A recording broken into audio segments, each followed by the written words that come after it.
Shivi TV. पाप या पुण्य।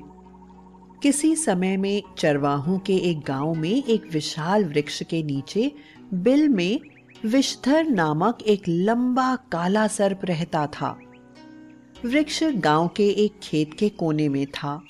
वहां पर जो भी जाता विषधर उसे डस लेता और वह व्यक्ति तत्काल ही मृत्यु को प्राप्त हो जाता। सर्प के डर के कारण लोगों ने उधर जाना ही छोड़ दिया। गांव के चरवाहे लड़के जब अपनी गायों को जंगल चराने जाते तो रास्ते में वही खेत पड़ता। चरवाहे लड़के इस बात का बहुत ध्यान रखते थे कि वे सदैव पगडंडी पर चलें और भूल कर भी उस वृक्ष के निकट न जाएं। मगर इतनी सावधानी बरतने पर भी कोई न कोई उधर चला ही जाता और काल का ग्रास बन जाता। एक दिन संध्या के समय गांव में एक सन्यासी आए। वे उसी पगडंडी से गुजर रहे थे जिससे चरवाहे गुजरते थे। संयोगवश चरवाहे लड़के जंगल से वापस लौट रहे थे। इधर सन्यासी किसी शांत स्थल की खोज में थे जहां पर बैठकर वे ईश्वर का ध्यान कर सकें। तभी उनकी नजर उसी विशाल वृक्ष पर गई जहां विषधर सर्प रहता था। सन्यासी ने चरवाहे लड़कों से पूछा, लड़कों, यह खेत किसका है? मुझे उस वृक्ष के नीचे ध्यान लगाना है। खेत मालिक नाराज तो नहीं होगा? खेत मालिक तो कुछ नहीं कहेगा बाबा, एक लड़के ने कहा, मगर आप वहां मत जाना। वहां विषधर नाम का एक लंबा काला नाग रहता है। वह अत्यधिक क्रोधी है। यदि आप वहां गए तो वह डस लेगा। ओह, यह बात है। चलो कोई बात नहीं, मैं वहां जाकर ध्यान लगा लूंगा, कहकर सन्यासी उस विशाल वृक्ष की ओर चल दिए। चलो चलो, यह बाबा बचेंगे नहीं, किसी लड़के का स्वर उभरा और सभी लड़के अपने अपने घर चले गए। इधर सन्यासी सर्प के बिल के पास पहुंचे ही थे कि विषधर नामक वह लंबा काला सर्प फुर्ती से बाहर आया और फन उठाकर फुंकारने लगा। सन्यासी ने तेजी से कोई मंत्र पढ़ा और अगले ही पल विषधर का सिर झुकता चला गया। वह निढाल होकर जमीन पर लेट गया। सन्यासी ने कहा, देखो, मैं ईश्वर का ध्यान करूंगा, तुम विघ्न मत डालना, समझे? कहकर सन्यासी वही वृक्ष के पास ध्यान में लीन हो गए और सर्प वहीं पड़ा रहा।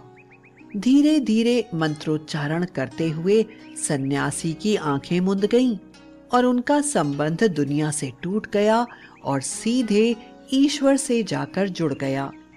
और कई घंटे बाद जब सन्यासी की आंखें खुली तो उन्होंने देखा कि विषधर उसी तरह निढाल सा जमीन पर पड़ा है।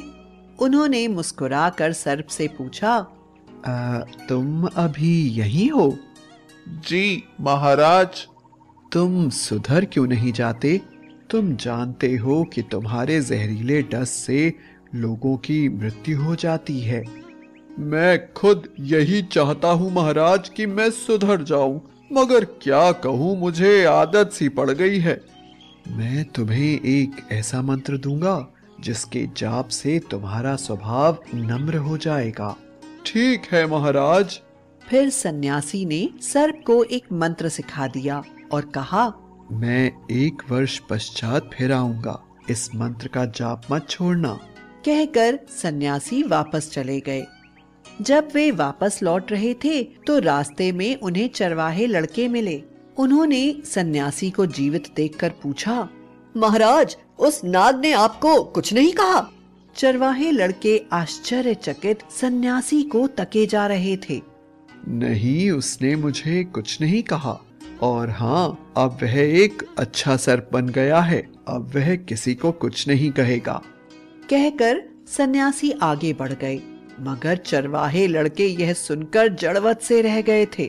उन्हें विश्वास नहीं आ रहा था कि जो कुछ सन्यासी कह रहे हैं वह सब सच है। मगर सन्यासी को जीवित देखकर उन्हें विश्वास भी करना पड़ा। फिर जल्द ही यह बात सारे गांव में जंगल की आग की तरह फैल गई कि वृक्ष वाला सर्प नम्र स्वभाव का हो गया है।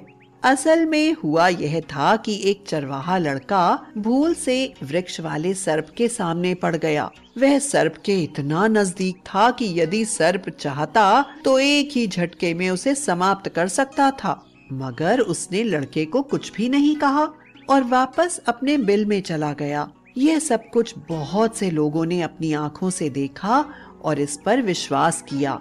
फिर जैसे जैसे समय बीतता गया, गांव वालों ने देखा कि सर्प बहुत नम्र स्वभाव का होता जा रहा है। धीरे धीरे गांव वाले उसका डर भूल गए। अब वह किसी को भी नहीं काटता था। सर्प भी आराम से अपना जीवन यापन करने लगा। अब वह घास, फल फूल आदि खाकर पेट भरता था। जीवों का भक्षण करना उसने पूरी तरह त्याग दिया था। मगर वक्त को यह शांति मंजूर न थी। जैसे जैसे सर्प नम्र स्वभाव अपनाता गया, उसकी मुश्किलें बढ़ने लगीं। अब जब भी चरवाहे लड़के खेत से गुजरते, विष्ठर को पत्थर मारे बिना न रहते, मगर वह इस ओर विशेष ध्यान न देता। कभी कोई पत्थर उड़ता हुआ उसकी पीठ या शरीर के किसी हिस्से से आकर टकराता और वहां से खून बहने लगता, मगर सन्यासी द्वारा दिए गए मंत्र के प्रभाव से उसका हृदय इतना कोमल और सहनशील हो गया था कि वह किसी को कुछ न कहता और न कभी क्रोधित होता। और सन्यासी के मंत्र ने विष्ठर के मन को हठीला और दृढ़ बना दिया था। एक दिन संध्या के समय चरवाहे लड़के जंगल से लौट रहे थे कि उनकी नजर विष्ठर पर पड़ी। उन्होंने विष्ठर को पत्थर मारने शुरू कर दिए। विष्ठर पिटता रहा मगर कुछ बोला नहीं। तभी एक लड़के ने यह सोचकर कि विष्ठर कुछ कहेगा तो है नहीं, उसकी पूंछ पकड़ ली और हवा में घुमाने लगा। दूसरे लड़के यह देखकर खिलखिला पड़े। साथ ही वे उस लड़के का साहस भी बढ़ा रहे थे। कुछ देर तक विष्ठर को घुमाने के बाद लड़के ने विष्ठर की पूंछ छोड़ दी। विष्ठर हवा में तैरता हुआ एक पत्थर से जा टकराया और वहीं अधमरा सा हो गया। चरवाहे लड़के हंसते खिलखिलाते वापस लौट गए। इधर विष्ठर को जब कुछ होश आया तो वह धीरे धीरे रेंगता हुआ अपने बिल में आ गया और सो गया। उसके बाद किसी ने भी विष्ठर को बिल से बाहर आते जाते नहीं देखा। 1 वर्ष पश्चात वही सन्यासी वहां आए। वे विष्ठर के बिल के पास पहुंचे और विष्ठर को उन्होंने आवाज लगाई, विष्ठर, देखो मैं आया हूँ। मगर यह क्या? सन्यासी के कई बार आवाज लगाने पर भी सर्प बिल से बाहर ना आया। तब सन्यासी ने अपने तपोबल से सर्प की स्थिति जानना चाही और यह देखते ही वे उदास हो गए कि विष्ठर अपने बिल में मृत पड़ा है। उन्होंने तपोबल से उसकी मृत्यु का कारण जान लिया। कारण जानते ही वे रोने लगे।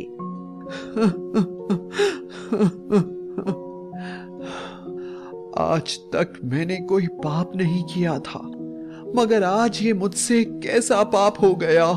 मैं स्वयं भी नहीं कह सकता कि यह पाप है या पुण्य। शिक्षा।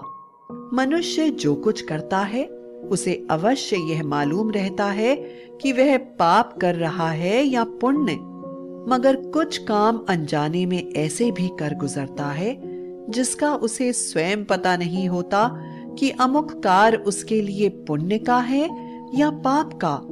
इसलिए कोई भी ऐसा कार्य नहीं करना चाहिए जिसका स्वयं को भी ज्ञान न हो।